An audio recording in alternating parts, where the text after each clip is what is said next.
Mater misericordiae, vita dulcedo, espes nostra salve.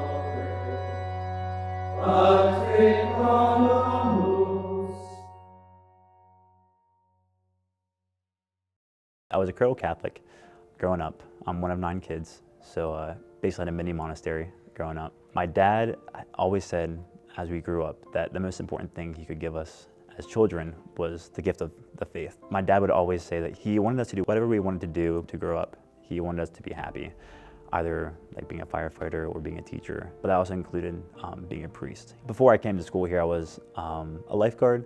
I guess like life for me growing up with a family of 9, I was the oldest by 2 minutes. I have a twin sister. But with my twin sister, myself, and the next oldest, we kind of were, in a way, like the caretakers of the 6 younger ones. My mom and dad were very busy. My mom would always be running to different appointments, shopping, just doing things around the house to make sure that we were all alive and well. My dad was a full-time accountant.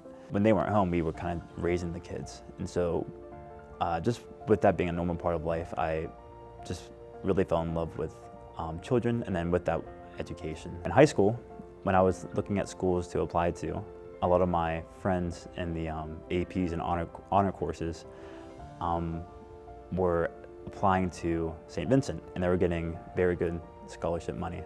We got a financial aid package in the mail, and I was almost going here for free. So they were like, we don't care where you're going to go to Saint Vincent. So it was from there that I learned about the monks, as I mentioned before, where I just began developing a relationship with them and realized that not only is this a Benedictine abbey, but this is one of the biggest Benedictine abbeys in the world. My vocation story began whenever I first came to St. Vincent. I think it was divine providence that the Lord used my own pride in order to kind of bring me here. The Lord works through what you give him. I just didn't think I wanted to be a monk. I thought monks were they always had to be old, they always had to be weird, and had to be introverted.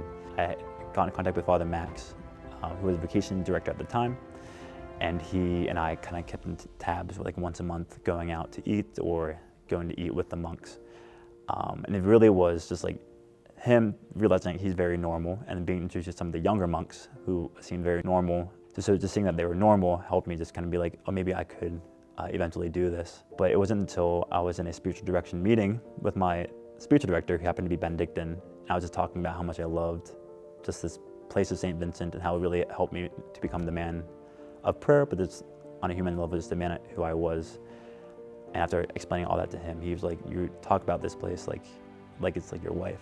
He's like, I think you're really called to be here. St. Vincent is a very unique college, university, because there are a lot of Catholic institutions where religious orders run those colleges, but I don't think I've ever been anywhere where the religious order is so involved with that campus. It's very hard to go on a day on campus where you don't see a monk in the bookstore, gardening in the garden, teaching your class, celebrating mass, sitting on a park bench. You see them all over the place. Coming here, the religious way of life just became very normal. I really love that our life is devoted to a life of prayer. We have specific times where we pray in community, but also on our own individual prayer. So we have Lectio, our holy hour, our rosary.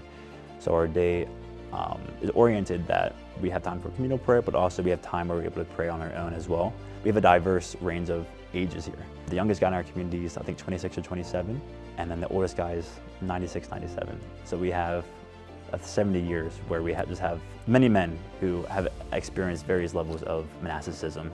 So the older guys really are able to kind of give you a lot of beautiful wisdom, able to kind of help you along the way as I continue to grow in my monastic journey. But also there's a lot of young guys who can keep you accountable and who can kind of walk alongside you. The reason why I came to St. Vincent, why I saw the beauty in it, was because I realized as a teacher that my life was focused entirely on teaching, and then I would fit small moments of prayer throughout the day there.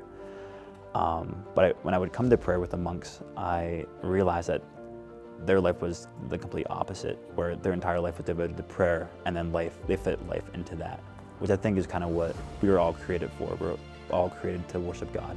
If you think you might have a vocation to the monastery, make a visit, and if you're filled with peace, then that might be a place for you. You might want to continue discerning there. If you go there and there's just a lot of like discontent and just a lot of internal struggle going on, you might be saying you're not called to do this.